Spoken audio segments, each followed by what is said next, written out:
وجعل لكم السمع والأبصار والأفئدة إلى آخر آيات।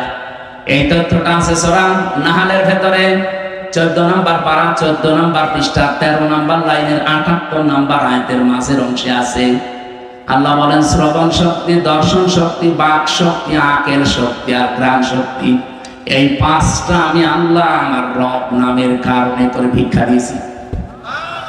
যদি একটা কম দিতাম দুনিয়ায় তুই আসতিস, কিন্তু পূর্ণাঙ্গ হয়ে না, অপূর্ণাঙ্গ হয়ে। বলেন তো রব নামের কারণে যে পাঁচটা জিনিস আল্লাহ দয়া করে আমারে দিলেন, যদি দর্শন শক্তি না দিত তাহলে আমি আসতাম কিন্তু কানা হয়ে। অনেক কানা মানুষ আসে না, বলেন বলেন। আল্লাহ পাক যদি বাক শক্তি না দিত কথা বলাম, তাহলে আমি আসতাম কিন্তু বোবা হয়ে।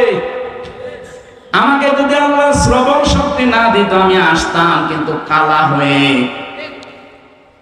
যদি আকেল শক্তিটা না দিত আসতাম কিন্তু পাগল হয়ে। অনেক পাগল আসে না, তখন আমাকে স্বাভাবিক ভাবে স্টেজে ওঠা দূরের কথা, প্রধান অতিথি বিশেষ অতিথি ওসি সাহেব দূরের কথা, মানুষ বলতো না এখান থেকে কানা পাগল।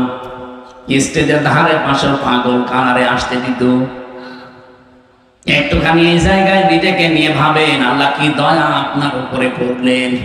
এই জন্য মানুষের ওই দুর্বল জায়গায় আল্লাহ পরা কোরআনে যেখানেই উনি ইঙ্গিত দিয়েছেন এমন শব্দ ব্যবহার করেছেন যেটা আল্লাহরও বিশ্বাস হতে চায় না। সূরা বাকারার 27 নম্বর আয়াতে দেখবেন, 28 নম্বর আয়াত আল্লাহ রাব্বুল আলামিন বলেন কাইফা তাকফুরুনা বিল্লাহি ওয়া কুনতুম আমওয়াতান ফাআহইয়াকুম সুম্মা ইউমীতুকুম সুম্মা ইউহয়ীকুম সুম্মা ইলাইহি তুরজাউন।